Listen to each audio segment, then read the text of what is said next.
CIET NCERT द्वारा प्रस्तुत है। कक्षा 6 की गणित की पाठ्यपुस्तक का ध्वनि पाठ। अध्याय 5 प्रारंभिक आकारों को समझना। पृष्ठ 94। 5.1 भूमिका। अपने आसपास हम जो भी आकार यानी शेप्स देखते हैं वे वक्रों या रेखाओं से बने होते हैं। हम अपने परिवेश में कोने, किनारे, तल, खुली वक्र और बंद वक्र देखते हैं। हम इन्हें रेखाखंडों, कोणों, त्रिभुजों, बहुभुजों और वृत्तों में संगठित करते हैं। हम पाते हैं कि ये विभिन्न साइज या मापों के होते हैं। आइए इनकी मापों की तुलना करने की कुछ विधियां विकसित करें। 5.2 रेखाखंडों का मापना। हमने अनेक बार रेखाखंडों को देखा और खींचा है। एक त्रिभुज 3 रेखाखंडों से बनता है और एक चतुर्भुज 4 रेखाखंडों से बनता है। एक रेखाखंड यानी लाइन सेगमेंट एक रेखा यानी लाइन का एक निश्चित भाग होता है। इससे रेखाखंड को मापना संभव हो जाता है। प्रत्येक रेखाखंड का यह माप यानी मेजर एक अद्वितीय संख्या है जो उसकी लंबाई यानी लेंथ्स कहलाती है। हम इस अवधारणा को रेखाखंडों की तुलना करने में प्रयोग करते हैं। 2 रेखाखंडों की तुलना करने के लिए हम उनकी लंबाइयों के बीच एक संबंध ज्ञात करते हैं। ऐसा अनेक विधियों से किया जा सकता है। 1. देखकर तुलना। यहां 2 रेखाखंड दिए गए हैं, AB और CD। केवल देखकर ही क्या आप बता सकते हैं कि उपरोक्त में से कौन सा रेखाखंड बड़ा है? पृष्ठ 95। आप देख सकते हैं कि रेखाखंड AB बड़ा है, परंतु आप अपने सामान्य निर्णय के बारे में सदैव निश्चित नहीं हो सकते हैं। उदाहरणार्थ, निम्नलिखित रेखाखंडों को देखिए। यहां 2 रेखाखंड दिए गए हैं। इन दोनों रेखाखंडों की लंबाइयों का अंतर इतना स्पष्ट नहीं है, अतः हमें तुलना करने की अन्य विधियों की आवश्यकता है। वास्तव में संलग्न आकृति में रेखाखंड AB और PQ की एक ही लंबाई है। यह इतना स्पष्ट नहीं है, इसलिए हमें रेखाखंडों की तुलना करने के लिए और अच्छी विधियों की आवश्यकता है। 2. अक्स द्वारा तुलना। यहां रेखाखंड AB और CD दिए गए हैं। रेखाखंड AB और CD की तुलना करने के लिए हम एक अक्स कागज यानी ट्रेसिंग पेपर का प्रयोग करते हैं। हम अक्स कागज पर रेखाखंड CD का अक्स खींचते हैं और इस अक्स कागज पर बने रेखाखंड को रेखाखंड AB पर रखते हैं। क्या अब आप बता सकते हैं कि रेखाखंड AB और रेखाखंड CD में से कौन बड़ा है? यह विधि इस बात पर निर्भर करती है कि हम रेखाखंड का अक्स कितनी शुद्धता से खींचते हैं। इसके अतिरिक्त यदि आपको किसी और रेखाखंड से तुलना करनी हो तो उस अन्य रेखाखंड का भी अक्स खींचना पड़ेगा। यह कठिन है क्योंकि जब रेखाखंडों की तुलना करनी हो तो आप सदैव रेखाखंड का अक्स ही नहीं खींचते रहेंगे। 3. रूलर और डिवाइडर द्वारा तुलना। क्या आप अपने ज्यामिति बक्स में रखी वस्तुओं को पहचानते हैं? अन्य वस्तुओं के अतिरिक्त इनमें एक रूलर और एक डिवाइडर भी है। यहां उनके चित्र दिए गए हैं। ध्यान दीजिए कि रूलर पर चिन्ह किस प्रकार अंकित हैं। यह 15 बराबर भागों में विभाजित है। प्रत्येक भाग की लंबाई 1 सेंटीमीटर है। पृष्ठ 96। इनमें से प्रत्येक भाग को आगे और उपविभाजित यानी सब डिवाइड किया गया है। कैसे? इस प्रकार उपविभाजित प्रत्येक भाग की लंबाई क्या है? प्रत्येक सेंटीमीटर को 10 बराबर भागों में उपविभाजित किया गया है। 1 सेंटीमीटर का प्रत्येक उपविभाजित भाग 1 मिलीमीटर है। कितने मिलीमीटरों से 1 सेंटीमीटर बनता है? 1 सेंटीमीटर बराबर 10 मिलीमीटर होता है, तो हम 2 सेंटीमीटर और 3 मिलीमीटर को कैसे लिखेंगे? 7.7 सेंटीमीटर का क्या अर्थ है? 1 मिलीमीटर 0.1 सेंटीमीटर होता है, 2 मिलीमीटर 0.2 सेंटीमीटर होता है, इत्यादि। 2.3 सेंटीमीटर का अर्थ होगा 2 सेंटीमीटर और 3 मिलीमीटर। मान लीजिए रेखाखंड AB की लंबाई मापनी है।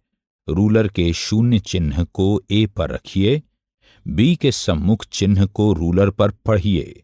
इससे रेखाखंड AB की लंबाई ज्ञात हो जाएगी। मान लीजिए यह लंबाई 5.8 सेंटीमीटर है।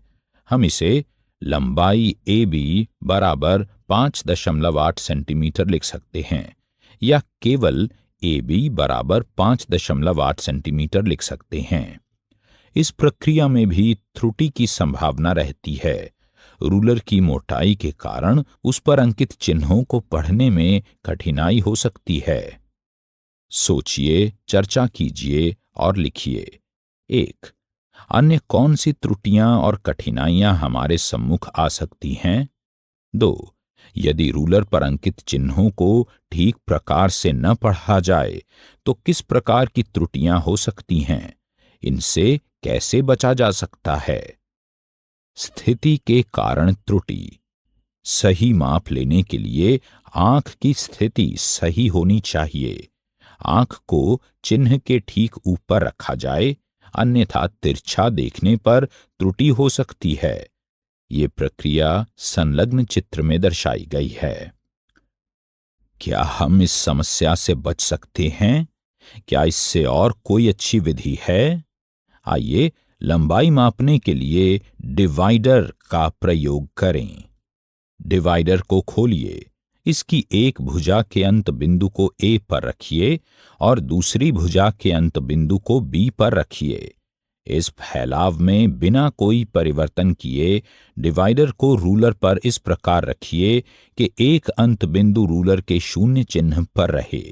अब दूसरे अंत बिंदु के सम्मुख चिन्ह को पढ़िए। यही रेखाखंड AB की लंबाई है। नीचे दी आकृति देखिए। पृष्ठ 97। प्रयास कीजिए। 1. एक पोस्ट कार्ड लीजिए। उपरोक्त तकनीक का प्रयोग करके इसकी 2 आसन्न भुजाओं को मापिए। 2. कोई 3 वस्तुएं चुनिए जिनके ऊपरी सिरे सपाट हों। डिवाइडर और रूलर का प्रयोग करते हुए इन ऊपरी सिरों की सभी भुजाओं को मापिए। प्रश्नावली 5.1। 1. रेखाखंड की तुलना केवल देखकर करने से क्या हानि है? 2. एक रेखाखंड की लंबाई मापने के लिए रूलर की अपेक्षा डिवाइडर का प्रयोग करना क्यों अधिक अच्छा है? 3. कोई रेखाखंड AB खींचिए। A और B के बीच स्थित कोई बिंदु C लीजिए। AB, BC और CA की लंबाई मापिए। क्या AB बराबर AC जमा CB है? टिप्पणी: यदि किसी रेखा पर बिंदु A, B, C इस प्रकार स्थित हों कि AC जमा CB बराबर AB है, तो निश्चित रूप से बिंदु C बिंदु A और B के बीच स्थित होता है। 4. एक रेखा पर बिंदु A, B और C इस प्रकार स्थित हैं कि AB बराबर 5 सेंटीमीटर, BC बराबर 3 सेंटीमीटर और AC बराबर 8 सेंटीमीटर है। इनमें से कौन सा बिंदु अन्य दोनों बिंदुओं के बीच स्थित है? 5. जांच कीजिए कि संलग्न आकृति में D रेखाखंड AG का मध्य बिंदु है। 6. B रेखाखंड AC का मध्य बिंदु है और C रेखाखंड BD का मध्य बिंदु है, जहां A, B, C और D एक ही रेखा पर स्थित हैं। बताइए कि AB बराबर CD क्यों है? 7.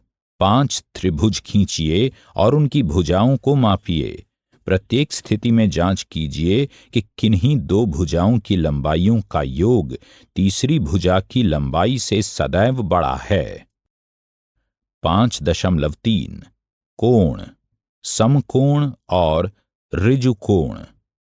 आपने भूगोल यानी जियोग्राफी में दिशाओं के बारे में सुना है। हम जानते हैं कि चीन भारत के उत्तर में और श्रीलंका दक्षिण में है। हम यह भी जानते हैं कि सूर्य पूर्व में उदय होता है और पश्चिम में डूबता है। कुल मिलाकर 4 दिशाएं हैं। पृष्ठ 98। ये हैं उत्तर यानी नॉर्थ, N, दक्षिण यानी साउथ, S, पूर्व यानी ईस्ट, E, और पश्चिम यानी वेस्ट, W। क्या आप जानते हैं कि उत्तर के विपरीत कौन सी दिशा है? पश्चिम के विपरीत कौन सी दिशा है? आप पहले से जो जानते हैं उसे याद कीजिए। अब हम इस ज्ञान का प्रयोग कोणों के कुछ गुणों को सीखने में करेंगे। इन्हें कीजिए। उत्तर की ओर मुंह करके खड़े होइए।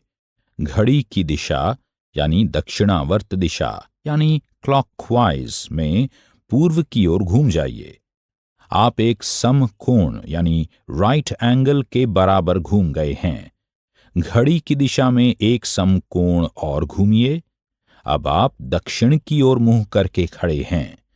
यदि आप घड़ी की विपरीत दिशा यानी वामावर्त दिशा यानी एंटी क्लॉकवाइज में एक समकोण घूम जाएं, तो आपका मुंह किस दिशा में होगा? यह पुनः पूर्व में है। क्यों? निम्नलिखित स्थितियों को देखिए। आप उत्तर की ओर मुंह किए खड़े हैं। घड़ी की दिशा में एक समकोण घूमने पर अब आप पूर्व की ओर मुंह किए खड़े हैं। एक अन्य समकोण घूमने पर अंत में दक्षिण की ओर मुंह किए खड़े हैं। उत्तर की ओर मुंह होने से दक्षिण की ओर मुंह होने तक घूमने में आप 2 समकोण घूम गए हैं। क्या यह 2 समकोणों के एक घूर्णन के बराबर नहीं है? उत्तर से पूर्व तक का घूमना यानी घूर्णन एक समकोण के बराबर घूमना है। उत्तर से दक्षिण तक का घूमना 2 समकोणों के बराबर घूमना है। इसे एक ऋजु कोण यानी स्ट्रेट एंगल कहते हैं। NS एक सीधी रेखा है। दक्षिण की ओर मुंह करके खड़े होइए। पृष्ठ 99। एक ऋजु कोण के बराबर घूमिए। अब आप किस दिशा में मुंह किए खड़े हैं? आप उत्तर दिशा की ओर मुंह किए खड़े हैं। उत्तर से दक्षिण तक घूमने के लिए आप एक ऋजु कोण के बराबर घूमे हैं। पुनः दक्षिण से उत्तर तक आने में आप एक ऋजु कोण के बराबर घूमे हैं। इस प्रकार 2 ऋजु कोणों के बराबर उसी दिशा में घूमने पर आप प्रारंभिक स्थिति में आ जाते हैं।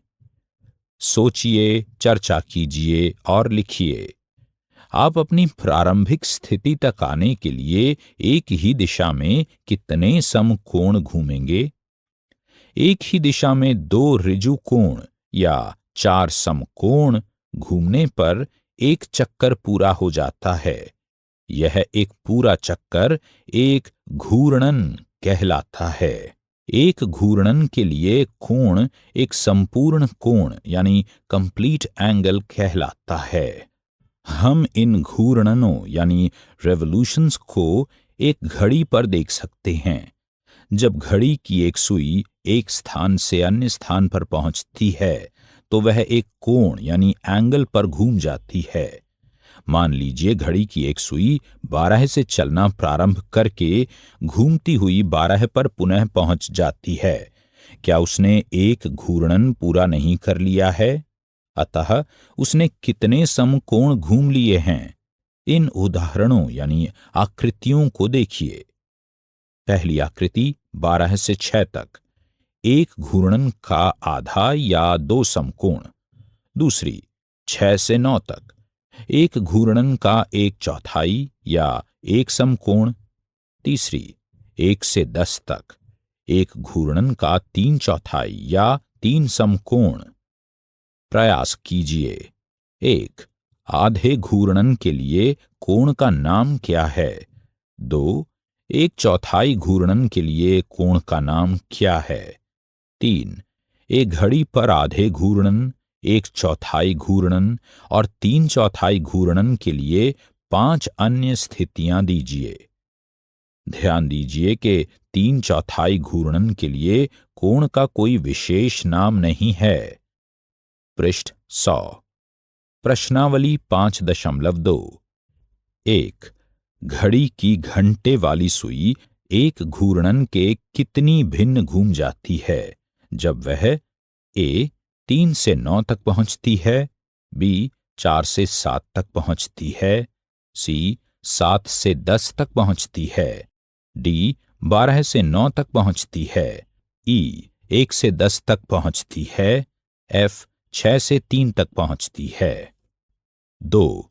एक घड़ी की सुई कहाँ रुक जाएगी यदि वह ए 12 से प्रारंभ करे और घड़ी की दिशा में आधा घूर्णन करे, बी 2 से प्रारंभ करे और घड़ी की दिशा में आधा घूर्णन करे, सी 5 से प्रारंभ करे और घड़ी की दिशा में 1/4 घूर्णन करे, डी 5 से प्रारंभ करे और घड़ी की दिशा में 3/4 घूर्णन करे। 3. आप किस दिशा में देख रहे होंगे यदि आप प्रारंभ में ए पूर्व की ओर देख रहे हो और घड़ी की दिशा में आधा घूर्णन करें, बी पूर्व की ओर देख रहे हो और घड़ी की दिशा में 1.5 घूर्णन करें, सी पश्चिम की ओर देख रहे हो और घड़ी की विपरीत दिशा में 3/4 घूर्णन करें, डी दक्षिण की ओर देख रहे हो और 1 घूर्णन करें। क्या इस अंतिम प्रश्न के लिए हमें घड़ी की दिशा या घड़ी की विपरीत दिशा की बात करनी चाहिए? क्यों नहीं? 4. आप एक घूर्णन का कितना भाग घूम जाएंगे यदि आप ए पूर्व की ओर मुख किए खड़े हों और घड़ी की दिशा में घूमकर उत्तर की ओर मुख कर लें, बी दक्षिण की ओर मुख किए खड़े हों और घड़ी की दिशा में घूमकर पूर्व की ओर मुख कर लें, सी पश्चिम की ओर मुख किए खड़े हों और घड़ी की दिशा में घूमकर पूर्व की ओर मुख कर लें। 5. घड़ी की घंटे की सुई द्वारा घूमे गए समकोणों की संख्या ज्ञात कीजिए जब वह ए 3 से 6 तक पहुंचती है, बी 2 से 8 तक पहुंचती है, सी 5 से 11 तक पहुंचती है, डी 10 से 1 तक पहुंचती है, ई 12 से 9 तक पहुंचती है, एफ 12 से 6 तक पहुंचती है। पृष्ठ 101। 6. आप कितने समकोण घूम जाएंगे यदि आप प्रारंभ में ए दक्षिण की ओर देख रहे हों और घड़ी की दिशा में पश्चिम की ओर घूम जाएं, बी उत्तर की ओर देख रहे हों और घड़ी की विपरीत यानी वामावर्त दिशा में पूर्व की ओर घूम जाएं, सी पश्चिम की ओर देख रहे हों और पश्चिम की ओर घूम जाएं, डी दक्षिण की ओर देख रहे हों और उत्तर की ओर घूम जाएं। 7. घड़ी की घंटे वाली सुई कहाँ रुकेगी यदि वह प्रारंभ करे ए 6 से और 1 समकोण घूम जाए, बी 8 से और 2 समकोण घूम जाए, सी 10 से और 3 समकोण घूम जाए, डी 7 से और 2 ऋजु कोण घूम जाए। अभी आप सुन रहे थे कक्षा 6 की गणित की ध्वनि पाठ्य पुस्तक। वाचन स्वर गौरव मारवा। निर्माण सहयोग सौम्या मलिक। निर्माण विमलेश चौधरी तथा प्रस्तुति CIET NCERT नई दिल्ली, भारत।